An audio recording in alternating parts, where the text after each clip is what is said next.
Maya Vargas, weary of the relentless churn of Silicon Valley, sought refuge in the quaint charm of Willow Creek, nestled in the rolling hills of upstate New York. The relentless pursuit of IPOs and billion-dollar valuations had left her craving something more tangible, something real. After selling her data analytics company for a life-altering sum, she envisioned a simpler existence, trading power lunches for picnics in the park, and marathon coding sessions for leisurely strolls through tree-lined streets. Willow Creek, with its storybook Victorian homes and precisely manicured lawns, promised just that. As she steered her sleek electric Tesla Model X onto the gravel driveway of her newly purchased Colonial, a wave of cautious optimism washed over her.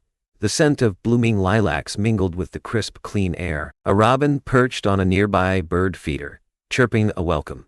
It all felt too perfect. Maya, a pragmatist at heart, knew that appearances could be deceiving. Was this the journey of discovery she'd unknowingly signed up for? Only time, and the whispers of Willow Creek, would tell. The peace Maya sought in Willow Creek proved as elusive as a stable stock option. Only a week after settling in, a crisp, crimson envelope materialized on her front door, taped with a precision that bordered on aggression. It was an official notice from the Willow Creek Estates Homeowners Association. Inside, the language was even more chilling than the harsh crimson of the envelope. Violation of Aesthetic Standard 3.2b. It declared in officious script her crime: the minimalist, Scandinavian-designed outdoor furniture she'd painstakingly chosen to complement her home's modern interior. Apparently, its sleek lines and muted colors clashed with the traditional Americana aesthetic the HOA so fiercely defended. Maya scoffed. It was furniture, not a declaration of war. But the notice left no room for interpretation. The furniture must be replaced within 72 hours with approved items from their curated list, or face escalating fines. The notice was signed, simply, the Estates Committee. This had Prudence Abernathy written all over it, Maya thought with a sigh. The idealized serenity of Willow Creek was cracking, revealing a layer of rigid control and unyielding judgment. So this is how we start the thrilling story, Maya muttered to herself, ripping the notice down. She had a feeling this was just the beginning, and she would not be intimidated by a piece of furniture. As Maya wrestled with the absurdity of the HOA notice, a shadow fell across her porch. Prudence Abernathy, a woman who seemed sculpted from pure condescension, stood before her, arms crossed, a glint of triumph in her perfectly coiffed silver hair. "Well, I see you received our invitation," Prudence said, her voice dripping with saccharine sweetness. "I trust you'll comply promptly. We can't have just anyone moving in and disrupting the harmony." Maya bristled. "I plan to comply, eventually. But I'm curious, why does the HOA care so much about my furniture?" Prudence's smile tightened. "It's a matter of maintaining standards, dear. We've worked very hard to cultivate a certain atmosphere in Willow Creek, and we can't allow renters to compromise that." Renters? The implication hung in the air like a stale perfume. Prudence clearly believed Maya was a transient, a temporary resident without a true stake in the community. "And if I don't comply?" Maya challenged, already anticipating the answer. "Then we may have to consider eviction proceedings," Prudence stated, her eyes glinting with satisfaction. "We have very strict rules about who can reside here." Her pronouncement was a clear declaration of class warfare. A small smile played on Maya's lips as she watched Prudence's self-satisfied smirk. "Eviction proceedings? That seems a bit drastic for a patio set, don't you think?" "Don't you think?" she said, her voice calm but laced with steel. Prudence's perfectly manicured eyebrows arched in disdain. "Perhaps you're not familiar with the bylaws. We take these matters very seriously." Maya chuckled softly. "Oh, I'm quite familiar with them, Prudence. And I'm also familiar with the deed to this property. You see, I didn't rent this house. I bought it. Outright." The color drained from Prudence's face. The carefully constructed facade of superiority wavered, revealing a flicker of something akin to panic in her eyes. "Bought it? But the previous owners never mentioned." "Well, here I am," Maya interrupted, her gaze unwavering. "A homeowner just like you, and I have absolutely no intention of being bullied over a patio set. Perhaps you should familiarize yourself with the actual rules, Prudence, instead of inventing them as you go along." The power dynamic had just shifted, and Prudence knew it. The peace didn't last. It was as if Prudence had taken Maya's declaration of ownership as a declaration of war. What followed was a barrage of crimson envelopes, an unrelenting assault of petty grievances and meticulously crafted violations. The first arrived the next morning. Violation of law, 7-point ONEK. Improper placement of recycling bins. Apparently, leaving the bins at the curb past 8:00 a.m. was a punishable offense. Then came violation 12.4a. Unapproved landscaping modifications. Maya had dared to plant a rose bush without submitting a detailed proposal to the Architectural Review Committee. The most absurd was violation 9.2b. Excessive holiday decorations, levied against her for a single tasteful string of fairy lights she'd hung on her porch. It was a campaign of attrition, a relentless attempt to wear Maya down. Each notice was a calculated jab, designed to chip away at her resolve and reassert Prudence's dominance. But Maya refused to break. She meticulously documented each violation, researched the actual HOA guidelines, and prepared a counteroffensive. The whole situation was escalating to become an unsolved mystery. This wasn't about recycling bins or rose bushes, Maya realized. It was about power, control, and Prudence's unwavering belief that she was the sole arbiter of taste and propriety in Willow Creek. And Maya, with her modern furniture and independent spirit, was a threat to that carefully curated illusion. Prudence had drawn a line in the sand, and Maya was more than ready to cross it. She was just getting started. Frustrated, Maya found herself pacing her living room, the stack of crimson HOA notices a stark reminder of Prudence's relentless campaign. A gentle knock at the door interrupted her thoughts. It was Sam Evans, the laid-back, middle-aged neighbor from across the street. "Mind if I borrow a cup of sugar?" he asked with a disarming grin, holding up an empty ceramic bowl. Maya chuckled, a small crack in her mounting frustration. "Come on in, Sam. I think I need more than sugar right now." As she filled his bowl, Maya vented about the whole notices and Prudence's unreasonable behavior. Sam listened patiently, his expression sympathetic. "Prudence has been running this town like her own personal fiefdom for years," he said, shaking his head. "She thrives on control. Most people just give in to avoid the hassle." "Well, I'm not most people," Maya retorted, a spark of defiance returning to her eyes. "But I'm not sure how to fight back. It feels like she's got the whole system rigged." Sam leaned against the counter, a thoughtful look on his face. "You know, there's something Prudence doesn't realize about you, Maya." "Oh? You've got more influence in this community than you think. Remember that old article about you? The one that mentioned you made some major investments back in town?" Maya paused. "Oh, the old textile mills. Exactly. Did you know you own more than just the mills? You basically own half the town, Ms. Multimillionaire. The HOA bows down to money. Prudence won't think anything of what is coming. Prudence won't think anything of what is coming." Sam's casual tone couldn't mask the glint in his eyes. Maya understood. She had resources Prudence could only dream of. "You've got the power to shake things up, Maya. Just remember, this town has some crazy stories that the thrilling stories you write are always full of." Sam had given her something to think about. Armed with Sam's insight, Maya decided to take a different approach. Instead of battling Prudence alone, she began connecting with her neighbors, attending impromptu gatherings, and offering genuine interest in their lives. Slowly, the whispers started. At first, they were hesitant, veiled complaints about the HOA's increasingly arbitrary rules, and Prudence's unyielding hand.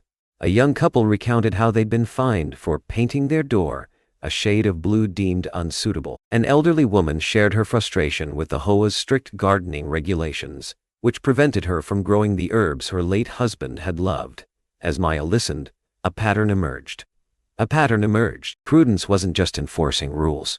She was wielding them like weapons, targeting those she deemed undesirable or non-compliant. The unsolved mystery of her power seemed to be unraveling. The outpouring of shared experiences was overwhelming. Maya realized she wasn't alone in her struggle. Prudence had created an atmosphere of fear and resentment in Willow Creek, and people were desperate for change. Their stories fueled Maya's determination to fight back, not just for herself, but for the entire community.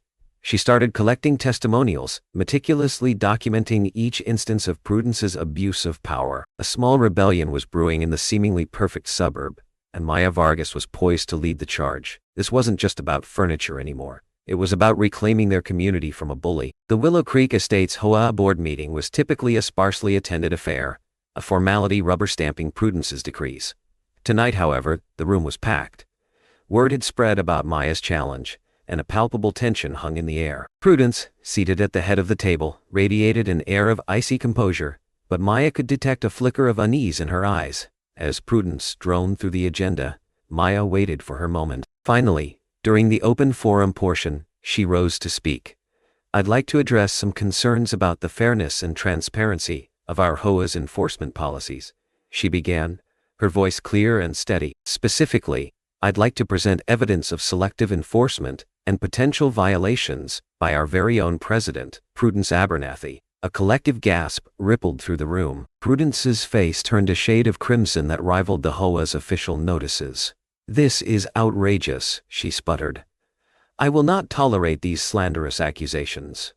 Maya calmly pulled out a thick folder. "I have compiled sworn statements from multiple residents detailing instances where Prudence has selectively enforced rules based on personal biases. For example," she continued, holding up a photograph, "this is a picture of Prudence's own back garden, which clearly violates the HOA's regulations against non-native plant species. Yet she has never been cited for this infraction." The room buzzed with murmurs. Maya continued, presenting evidence of other violations: an unapproved shed, a fence exceeding the height limit, and a failure to obtain permits for landscaping modifications. Then, she unveiled the most damaging revelation: documentation showing that Prudence had used HOA funds for personal expenses, disguised as community improvement projects. Prudence's carefully constructed facade crumbled. She stammered denials, attempted to deflect blame, and even launched personal attacks against Maya, but the evidence was irrefutable. Even the most loyal members of the board looked shaken. "I thought that we could come to this meeting with no problems, and the thrilling stories with our neighbor Ms. Vargas would go away," said Prudence, trying to keep a handle on the situation. Sam Evans stood up from the crowd. "I've lived in this town my whole life. I know Prudence, to be honest." There were shocked faces around the meeting room. You could hear a pen drop. The tide had turned. Maya had exposed Prudence's hypocrisy and abuse of power, not just to the board, but to the entire community. The unsolved mystery of Prudence's reign was finally solved. The gavel was about to drop, and Willow Creek would never be the same. The air in the Willow Creek Community Center crackled with anticipation. The vote of no confidence in Prudence Abernathy, the HOA president, was about to take place. The room was packed, a sea of faces reflecting a mix of hope, apprehension, and simmering resentment. Maya stood tall, her gaze fixed on Prudence, who sat rigidly at the head of the table, her face a mask of icy defiance. The board secretary called the meeting to order, her voice barely audible above the nervous murmur. "We will now proceed with the vote of no confidence in President Prudence Abernathy," she announced. "Each member of the HOA will cast their vote. A simple majority is required for removal." The voting began. One by one, residents approached the ballot box, their faces etched with deliberation. The tension in the room was palpable. Maya could feel the weight of the community's hopes resting on her shoulders. She caught Sam's eye, and he offered a reassuring nod. Finally, the last vote was cast. The board secretary and treasurer retreated to a back room to tally the results. The silence in the community center was deafening, punctuated only by the occasional cough or rustle of clothing. Minutes stretched into an eternity. At last, the secretary emerged, her expression unreadable. "The results are in," she announced. "By a vote of 78 to 22, the Willow Creek Estates Homeowners Association has voted to remove Prudence Abernathy from her position as president." A collective gasp filled the room, followed by a wave of applause and cheers. The dam had broken. The community had spoken, and their message was clear. They would no longer tolerate Prudence's tyranny. Prudence, however, refused to concede gracefully. Her face contorted with rage, she slammed her fist on the table. "This is an outrage," she shrieked. "This vote is invalid. I'll fight this. I'll sue every single one of you."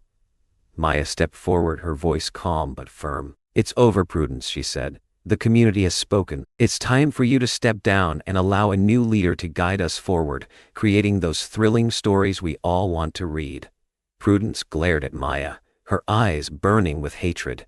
"You haven't won," she hissed. "This isn't over.